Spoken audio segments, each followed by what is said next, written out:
What are the temperaments? They are a unique combination of qualities like hot, cold, moist, dry that form a person's physical, emotional, and spiritual nature. How you think, how you feel, act, and even what foods and environments suit you and what diseases you're more predisposed to depends on the temperaments. So now sanguine temperament, they are more spring-like. So imagine yourself in the spring season. How is it, right? We're more chirpy. The birds are coming back. It's warmth is coming back. There's more moisture in the air. It's airy, breezy, right? It's life-giving, life-producing. There's high vitality, higher energy than winter. There's optimism, there's positivity, there's life-giving, right? So that is very sanguine-like. Choleric like is summer like temperament is more ambitious, more impulsive, very very quick, hot, drier, right? Summer is like that. Internal state is more hot and dry. And then you have go-getters, lots of heat, lots of energy, lots of movement, lots of going and doing.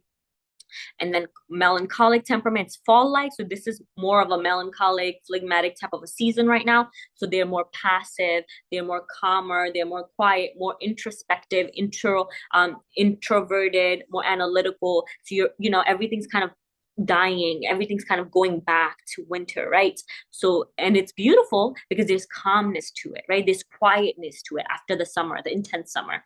So that's more of the melancholic temperament. And then phlegmatic is calm, reliable, thoughtful, quiet, peaceful, peace-loving, peace-giving, not affected very easily, right? Maybe they are.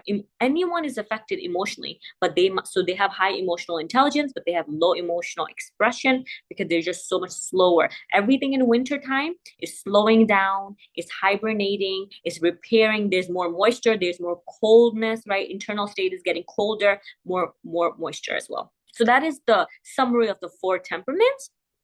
And then each humor is associated with it. This is a chart. I'm going to keep building on this chart, but I wanted to show it to you and you have access to it. So each humor, like the blood humor, phlegm humor, yellow bile, black bile, has a quality to it, has an element to it, has an organ, main organ, primary function to it, main temperament, and certain food that work well with that temperament, and certain food that you want to avoid because they can be accessed, right, to that temperament. So now, temperament associated with the blood humor. So sanguine people have a higher blood humor, and there's more warmth to them, there's more moisture to them, and it promotes mental well-being and optimism. Okay, I'm going to talk about how it does that. And then sanguine temperament is spring-like, right? We talked about easy, breezy, airy, right? They're light-hearted, light type of people, hot and moist, refraction, right? To repair, lightness, life-giving, vitality, and people-oriented individuals. So some of their personality traits would be they're more joyful, loving, sociable, generous, energetic, expressive, cheerful, warm, optimistic, and affectionate. Sanguine individuals they delight in beauty, pleasure, food, music, and companionship. They love connection, right? They're quick to forgive, they're optimistic, they are spontaneous, they're emotionally responsive, right? They move with movement, right? If someone's sad, they'll become a little sad. If someone's really happy, they'll become a little happy. So they are naturally expressive as well. With their radiant energy and charm, they often emerge as natural leaders and motivators, drawn to creativity, connection, harmony with others. So this is when there's like a good, strong blood humor when we have that, and we present with a higher sanguine temperament that is balanced, that is healthy. It can become excessive and it can look very unhealthy as well, or it can be diminished and it can look unhealthy, and we'll talk about that. Some physical characteristics of these individuals would be they typically are healthy, reddish complexion, right? They have more blood, and then they are strong and steady pulse, right? If you check their pulse, they have good appetite, in general tendency towards a vitality and indulgence, right? They love pleasure type of thing, which can be difficult and harming, and we'll talk about that. Their bodies are well nourished, they're reflecting the richness of the blood humor.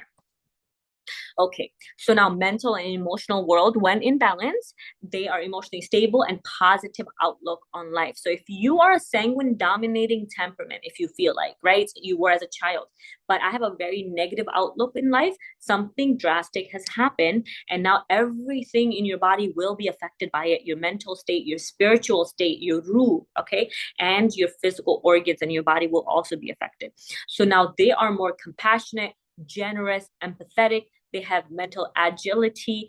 They're warm, optimistic, and emotionally resilience, I'm sorry. So their strength are they're charismatic and joyful. Sanguine individuals are creative, visionary. So this is another thing about them. They're visionary. They might not be those that are really good at implementing, but they're visionaries and they have natural communication. They talk a lot.